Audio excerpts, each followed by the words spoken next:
Assalamualaikum warahmatullahi wabarakatuh. Selamat pagi anak-anak, salam sejahtera. Semoga kalian dalam keadaan sehat dan tetap semangat dalam mengikuti pembelajaran jarak jauh. Jangan lupa tetap menjaga kesehatan.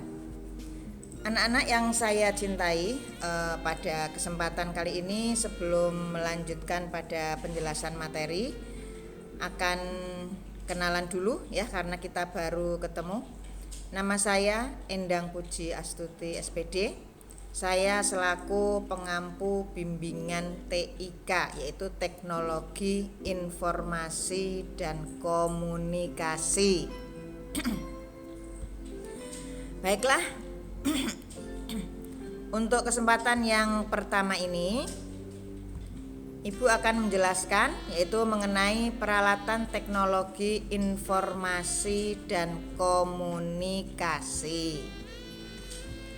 Sebagai masyarakat sosial, maka kita tak lepas dari komunikasi antara satu dengan yang lainnya, saling membagi informasi. Nah, di dalam berkomunikasi ini ada kalanya memang kita dapat berkomunikasi secara langsung atau akan memberikan informasi secara langsung, tetapi ada pula kita harus menggunakan peralatan-peralatan tertentu untuk menyampaikan informasi di dalam komunikasi. Teknologi informasi dan komunikasi ini sebetulnya sudah dimulai sejak zaman prasejarah, tentunya dalam bentuk komunikasi yang sangat sederhana. Pada saat itu hanya berupa suara atau isyarat tangan. Kemudian diciptakan peralatan-peralatan yang menghasilkan bunyi dan isyarat, tentunya juga masih menggunakan bahan-bahan yang sangat sederhana yang ada di lingkungan tempat tinggal mereka. Nah, dengan perkembangan teknologi dan informasi saat ini, maka berkembang pula perangkat-perangkat komunikasi ya. Baik itu peralatannya maupun sistem komunikasinya, baik yang searah maupun dua arah atau interaktif. Nah, berdasarkan rentang waktu, alat komunikasi dibedakan menjadi dua. Yang pertama, alat komunikasi kuno atau alat komunikasi tradisional. Dan yang kedua adalah alat-alat komunikasi modern. Sekarang kita lihat dulu apa saja sih yang termasuk alat komunikasi kuno atau alat komunikasi tradisional. Yang pertama yaitu kentongan, lonceng, atau alat-alat lain yang menghasilkan suara ya. Yang pertama kentongan. Saya tahu pastinya anak-anak sudah pernah melihat ya bentuk kentongan. Kentongan ini ada yang terbuat dari kayu, ada juga yang terbuat dari bambu. Nah, pada zaman dahulu ini setiap rumah ini harus ada kentongan atau harus ada alat-alat komunikasi yang berupa bunyi-bunyian ini ya. Nah, fungsinya yaitu untuk menginformasikan jika terjadi sesuatu ya. Contohnya misalnya jika terjadi pencurian atau kebakaran, karena pada saat itu jumlah penduduknya masih sedikit, maka jarak antar rumah ini mungkin kan masih jauh, sehingga tidak mungkin kalau teriak-teriak, yaitu dengan menggunakan alat-alat komunikasi tadi, yaitu dengan memukul kentongan dengan bunyi-bunyi tertentu. Contohnya, jika akan menginformasikan mengenai kejadian yaitu berupa misalnya pencurian atau kebakaran, maka kentongan dipukul berkali-kali, tung tung tung tung tung tung. Nah, kira-kira seperti itu. Tetapi jika menginformasikan mengenai waktu, ya, mengenai waktu, jam misalnya, kalau malam hari yang ronda itu menginformasikan waktu. Untuk jam 1 dipukul 1 kali, ya. Jam 2 dipukul 2 kali dan seterusnya. Nah, alat yang lain yaitu lonceng, demikian juga, ya. Ada lagi yang alat yang untuk bisa untuk komunikasi yang menimbulkan bunyi apa coba? Ya, peluit ya. Peluit ini juga sama, bisa digunakan sebagai alat komunikasi. Dan di pramuka sendiri kalian sampai saat ini masih menggunakan ya, baik untuk memberi aba-aba di dalam berbaris maupun di dalam Morse ya, untuk memberikan kode Morse. Nah, itu ya. Jadi alat-alat komunikasi yang pertama yang menimbulkan bunyi, yang menghasilkan bunyi. Yang kedua adalah prasasti. Prasasti ini adalah berupa tulisan kuno yang biasanya dituliskan di batu-batu atau di dinding-dinding bangunan kuno ya. Nah, biasanya tulisannya juga tulisan kuno yang hanya dibaca oleh orang pada masanya. Nah, yang ketiga, daun lontar. Pada zaman dahulu sebelum ada kertas, maka orang mengirim surat dengan menggunakan daun lontar yang ditulis ya. Nah, yang berikutnya adalah asap ya.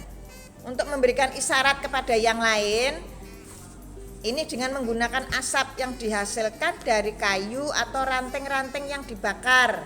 Misalnya ada yang tersesat di dalam hutan, kan mencarinya susah tuh. Maka dengan kalian membakar kayu atau membakar ranting-ranting, maka asapnya akan mengepul ke udara sehingga akan diketahui oleh orang lain bahwa pada titik asap tersebut ini ada orang.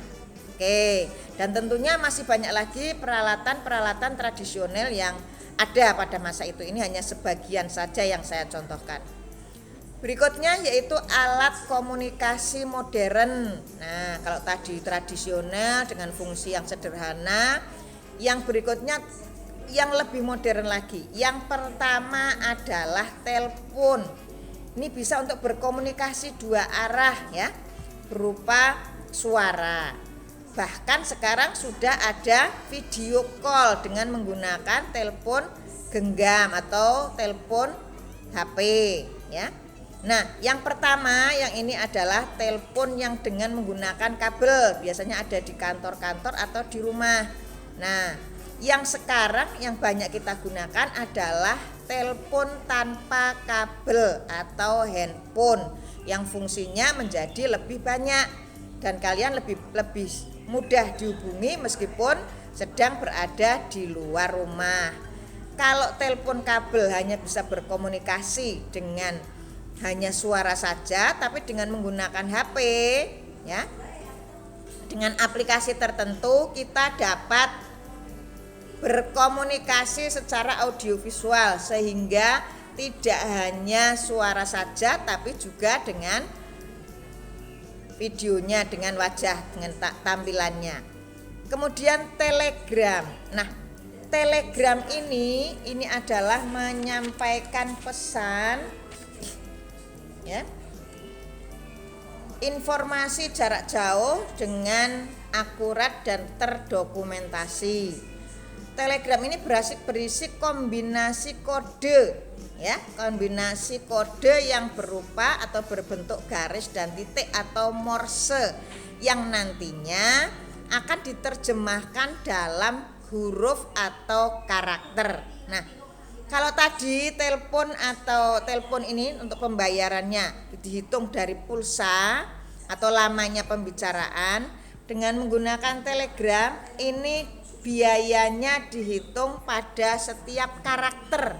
Artinya titik maupun koma ini juga dihitung sehingga jika kita menyampaikan informasi dengan menggunakan Telegram maka harus seefektif mungkin untuk kalimatnya sehingga untuk menghemat biaya.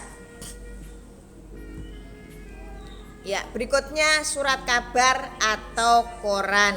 Ini bentuk penyampaian informasi yang melalui perangkat cetak ya, dicetak pada selembar kertas. Nah, kalian pasti tahu ya, koran-koran yang ada ini banyak sekali. Yang di Pekalongan contohnya apa? Iya, ada Radar Pekalongan ya, ada Suara Merdeka, atau mungkin di rumah ada yang masih berlangganan koran Bapak Ibunya ya. kemudian banyak sekali, ada Kompas, ada Merdeka, ada Jawa Pos dan lain sebagainya ya. Nah, pada surat kabar atau koran ini biasanya tidak hanya memuat berita saja, tapi juga biasanya ada iklan ya.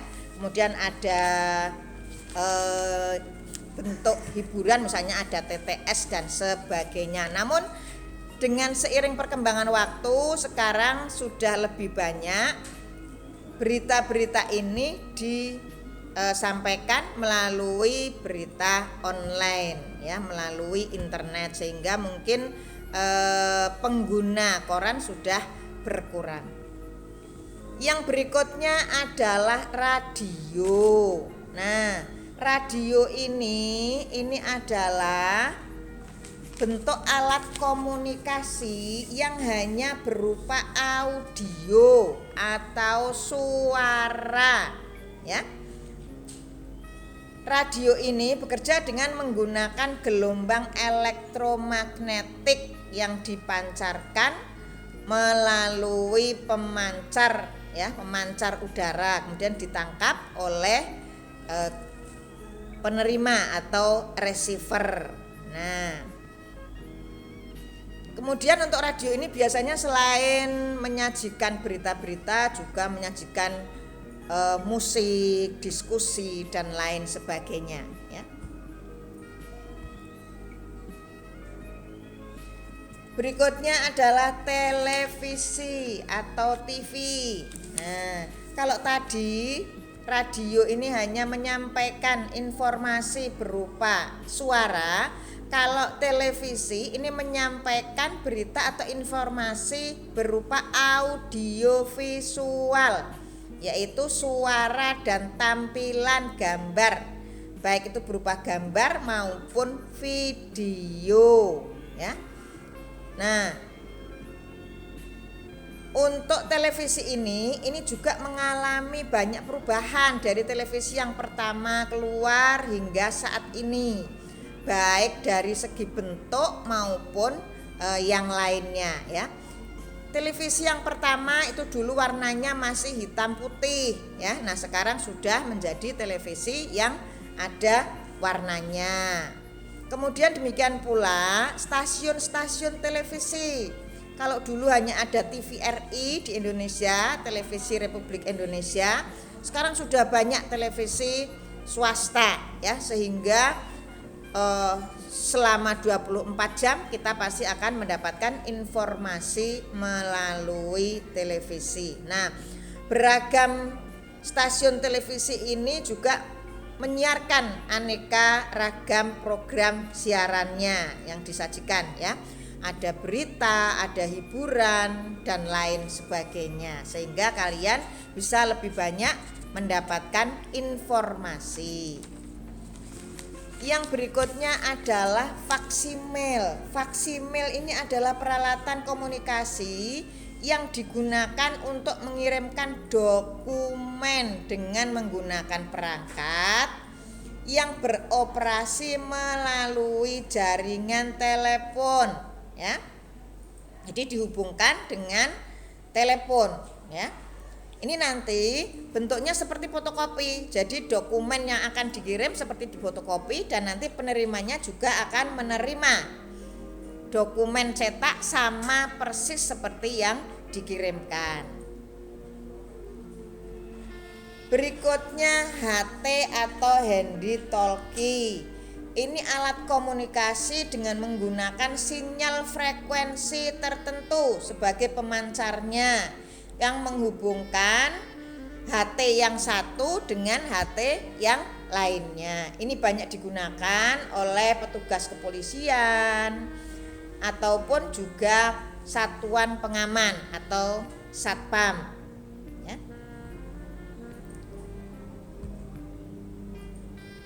Ya. Kemudian komputer. Nah, ini siapa sih yang tidak kenal komputer, yang tidak pernah melihat komputer? Karena komputer ini sekarang sudah digunakan di semua sektor ya.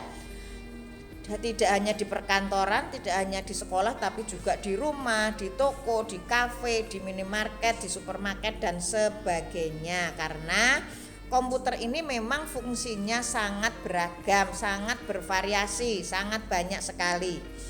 Yang terutama komputer ini bisa digunakan untuk membuat dokumen, yaitu untuk ngetik. Nah, sebelum ada komputer, orang mengetik dengan menggunakan mesin ketik yang manual. Nah, tentunya jika dibandingkan dengan komputer, ini pasti lebih banyak keuntungannya dengan menggunakan komputer, ya. Yang pertama, variasi hurufnya banyak, kalau untuk memperbanyak juga gampang, untuk menghapus gampang, bisa menambahkan gambar dan sebagainya, ya. Nah, untuk komputer ini jika kita hubungkan dengan internet, maka akan lebih banyak lagi fungsinya. Karena di internet ini ada beberapa aplikasi yang bisa kita gunakan, ya. Ada www atau World Wide Web yang menyediakan banyak sekali informasi, baik berupa teks, suara, gambar dan sebagainya. Kemudian ada webcam, ada untuk komunikasi dengan chatting, ada bisa digunakan untuk main game, kemudian email dan sebagainya, ya. Ini pun juga sudah banyak digunakan, tidak hanya di kantor saja, semuanya sudah menggunakan internet. Seperti hanya kalian sekarang ini melaksanakan pembelajaran jarak jauh juga menggunakan fasilitas internet. Nah, tadi berbicara mengenai email, ya. Sebelumnya orang berkirim surat, ya, berkirim berita dengan menggunakan surat. Nah, sekarang bisa menggunakan email. Apa keuntungannya menggunakan email? Tentunya yang pertama, dari segi isinya dibandingkan dengan surat yang hanya berupa teks saja, email ini kita bisa mengirimkan selain teks juga bisa berupa gambar, bisa berupa video dan lain sebagainya, dan isinya tidak terhingga, tidak terbatas, ya. Yang kedua, dari segi biaya, dengan menggunakan email tentunya biayanya lebih murah, ya. Dengan menggunakan surat itu tinggal dipilih suratnya, mau surat biasa yang 1 minggu baru sampai, surat kilat yang 3 hari sampai, atau kilat khusus yang 1 hari sampai. Nah, itu dengan biaya yang bervariasi. Waktu yang digunakan kok tadi sampai 1 minggu baru sampai, kalau dengan menggunakan email dalam hitungan detik atau menit kita sudah bisa menerima surat yang dikirim, ya. Nah, itu diantaranya anak-anak sekalian perangkat-perangkat komunikasi modern yang tentunya tidak hanya yang Ibu tampilkan saja di sini, masih banyak yang lainnya, ya. Apalagi yang sekarang ini perkembangan teknologi sangat pesat sekali. Nanti bisa dilihat apalagi kira-kira ya yang digunakan untuk sekarang untuk peralatan telekomunikasi atau peralatan komunikasi yang termasuk perangkat modern. Nah, sekian saja yang dapat Ibu sampaikan, dan tentu saja Ibu berharap ini bisa dipahami dan dimengerti oleh anak-anak sekalian. Namun jika ada yang kurang paham, nanti bisa kita lanjutkan pada forum diskusi, ya. Nanti kalian bisa mengisi di forum diskusi, maka nanti akan saya berikan jawabannya di situ. Sekali lagi tetap semangat. Terima kasih. Assalamualaikum warahmatullahi wabarakatuh.